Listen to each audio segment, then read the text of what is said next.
ಮಾಜಿ ಮುಖ್ಯಮಂತ್ರಿ ಕೇಂದ್ರ ಸಚಿವ ಕುಮಾರಸ್ವಾಮಿಗೆ ಬಿಗ್ ಶಾಕ್ ಎದುರಾಗಿದೆ. ಕೇತಗಾನಹಳ್ಳಿ ಸರ್ಕಾರಿ ಭೂಮಿ ಒತ್ತುವರಿ ಕೇಸಲ್ಲಿ ಸಂಕಷ್ಟ. ಮಾಜಿ ಮುಖ್ಯಮಂತ್ರಿ ಹಾಲಿ ಕೇಂದ್ರ ಸಚಿವ ಕುಮಾರಸ್ವಾಮಿಗೆ ಸಂಕಷ್ಟ. ಕೇತಗಾನಹಳ್ಳಿ ಸರ್ಕಾರಿ ಭೂಮಿ ಒತ್ತುವರಿ ಕೇಸಲ್ಲಿ ಒಂದು ಸ್ವಲ್ಪ ಆಘಾತ. ಏಕಸದಸ್ಯ ಪೀಠದ ಮಧ್ಯಂತರ ಆದೇಶಕ್ಕೆ ಹೈಕೋರ್ಟ್ ತಡೆ. ಎಸ್ಐಟಿ ತನಿಖೆ ಹಾದಿ ಸುಗಮ. ಲಾಕ್ ಆಗ್ತಾರಾ ಎಚ್ಡಿಕೆ ಅನ್ನೋ ಪ್ರಶ್ನೆಗಳು ಕಾಡ್ತಾ ಇದೆ. ಮಧ್ಯಂತರ ಆದೇಶದ ವಿರುದ್ಧ ಮೇಲ್ಮನವಿ ಸಲ್ಲಿಸಿದ್ದ ರಾಜ್ಯ ಸರ್ಕಾರ. ಹೈಕೋರ್ಟ್ನ ವಿಭಾಗೀಯ ಪೀಠದಿಂದ ತಡೆಯಾಜ್ಞೆ ತೆರವು.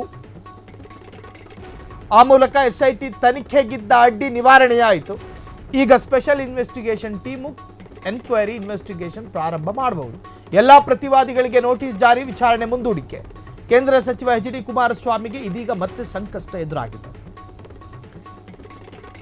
ಕೇತಗಾನಹಳ್ಳಿಯಲ್ಲಿ ಕುಮಾರಸ್ವಾಮಿ ಕುಟುಂಬಕ್ಕೆ ಸಂಬಂಧಪಟ್ಟ ಹಾಗೆ ಒಂದಷ್ಟು ಸ್ವತ್ತುಗಳಿದ್ದಾವೆ.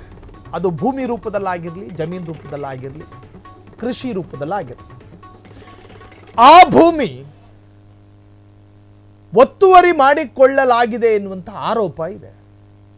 ಅದಕ್ಕೆ ಸಂಬಂಧಪಟ್ಟ ಹಾಗೆ ನಿಖಿಲ್ ಕುಮಾರಸ್ವಾಮಿ ಬೇರೆ ಬೇರೆ ತರಹದ ಕ್ಲಾರಿಟಿಯನ್ನು ಕೊಟ್ಟಿದ್ರು. ಆ ಕಾಲಘಟ್ಟದಲ್ಲಿ ನಾವು ಹಿಂಗೆ ತಗೊಂಡ್ವಿ, ಹಂಗೆ ತಗೊಂಡ್ವಿ, ಇವೆಲ್ಲವೂ ಕೂಡ ಕಾನೂನು ಚೌಕಟ್ಟಿನಲ್ಲಿಯೇ ಇದೆ. ರೈತರ ಜೊತೆ ಅಲ್ಪ ಪ್ರಮಾಣದ ಬೇರೆ ಬೇರೆ ಕಥೆಗಳು ಹುಟ್ಟಿಕೊಳ್ಳುತ್ತೆ. ಆದರೆ ಆ ಪ್ರಕರಣಕ್ಕೆ ಸಂಬಂಧಪಟ್ಟ ಹಾಗೆ ಏಕಸದಸ್ಯ ಪೀಠದ ಮಧ್ಯಂತರ ಆದೇಶಕ್ಕೆ ಹೈಕೋರ್ಟ್ ತಡೆಯನ್ನು ಕೊಟ್ಟಿದೆ. ಎಸ್ಐಟಿ ತನಿಖೆಯ ಹಾದಿ ಸುಗಮ. ಎಸ್ಐಟಿ ಇನ್ವೆಸ್ಟಿಗೇಷನ್ಗೆ ಒಂದು ಅಡೆತಡೆ ಇತ್ತು. ಅದು ಸ್ಟೇ ತಂದಿರತಕ್ಕಂಥದ್ದು ಕುಮಾರಸ್ವಾಮಿ. ಆ ಸ್ಟೇ ಈಗ ತೆರವಾಗಿದೆ.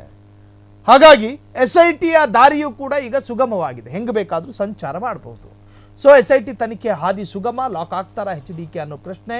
ಮಧ್ಯಂತರ ಆದೇಶದ ವಿರುದ್ಧ ಮೇಲ್ಮನವಿ ಸಲ್ಲಿಸಿದ್ದ ರಾಜ್ಯ ಸರ್ಕಾರ. ಹೈಕೋರ್ಟ್ನ ವಿಭಾಗೀಯ ಪೀಠದ ತಡೆಯಾಜ್ಞೆ ತೆರವಾಗಿದೆ. ಆ ಮೂಲಕ ಎಸ್ಐಟಿ ತನಿಖೆಗಿದ್ದಂತಹ ಅಡ್ಡಿ ನಿವಾರಣೆಗೊಂಡಿರುವಂತಹದ್ದು. ಎಲ್ಲ ಪ್ರತಿವಾದಿಗಳಿಗೂ ಕೂಡ ನೋಟಿಸ್ ಜಾರಿ, ವಿಚಾರಣೆಯನ್ನು ಕೂಡ ಮುಂದೂಡಿಕೆ ಮಾಡಲಾಗಿದೆ.